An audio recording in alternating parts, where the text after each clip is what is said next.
I was born in a secluded village on a mountain. Day after day, my parents plowed the yellow, dry soil with their backs towards the sky. One day, I wanted to buy a handkerchief, which all girls around me seemed to have. So one day, I stole 50 cents from my father's drawer. Father discovered about the stolen money right away. Who stole the money? He asked my brother and me. I was stunned, too afraid to talk. Neither of us admitted to the fault. So he said, "Fine, if nobody wants to admit, you both should be punished." Suddenly, my younger brother gripped father's hand and said, "Dad, I was the one who did it.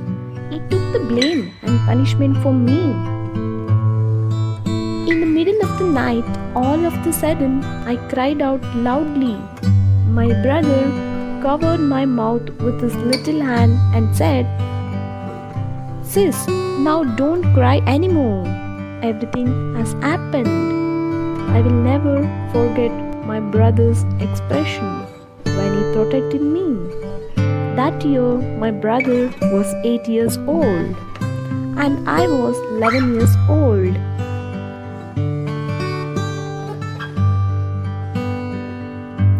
I still hate myself for not having enough courage to admit what I did. Years went by, but the incident still seemed like it just happened yesterday. When my brother was in his last year of secondary school, he was accepted in an upper secondary school in the central part of town. At the same time, I was accepted into a university in the province. That night, father squatted in the yard, smoking packet by packet. I could hear him ask my mother, "Both of our children, they have good results, very good results." Mother wiped off of her tears and sighed, "What is the use? How can we possibly finance both of them?" At that time, my brother walked out. He stood in front of father and said, "Dad, I don't want to continue my study anymore. I have read enough books." Father became angry. "Why do you have a spirit so weak? Even if it means I have to beg for money on the streets, I will send you two to school until you have both finished your study."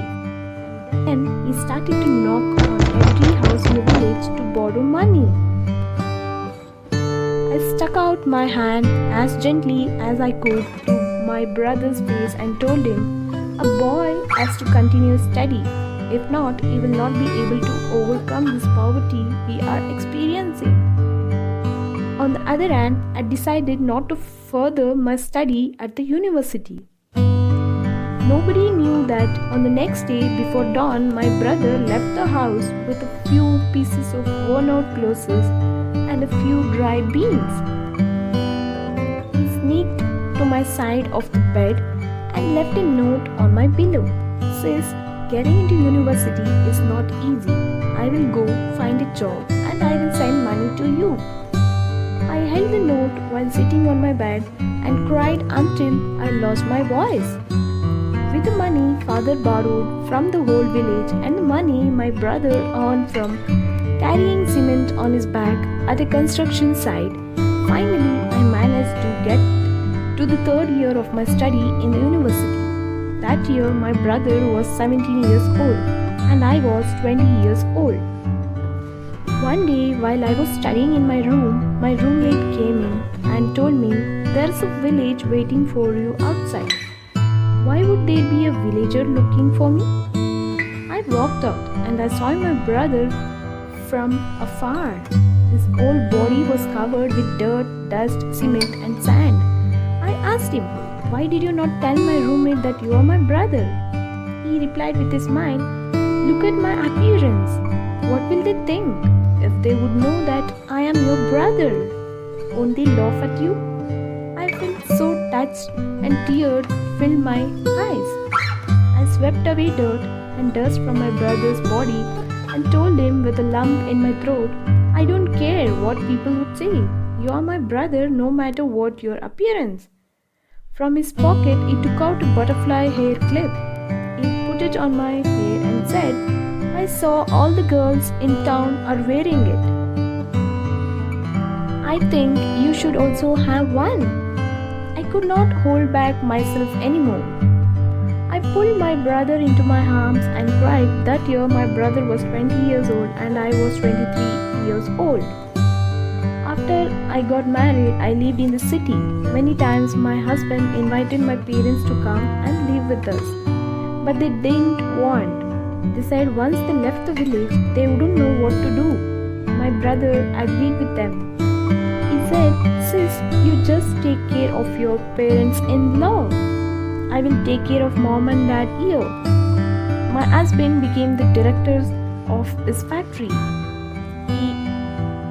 We asked my brother to accept the offer of being the manager in the maintenance department. But my brother rejected the offer. He insisted on working as a repairman instead for a start. One day, my brother was on the top of a ladder repairing a cable. When he got electrocuted and was sent to the hospital, my husband and I visited him at the hospital. Looking at the plaster cast on his leg, I grumbled. Why did you reject the offer of being a manager? Managers won't do something dangerous like that. Now look at you, you're suffering a serious injury. Why didn't you just listen to us? With a serious expression on his face, he defended his decision. Think of your brother-in-law. He just became the director. If I, being uneducated, would become a manager, what kind of rumors would fly around? My husband's eyes filled up with tears, and then I said, But you're lack in education only because of me. Why do you talk about the past? He said, and then he held my hand.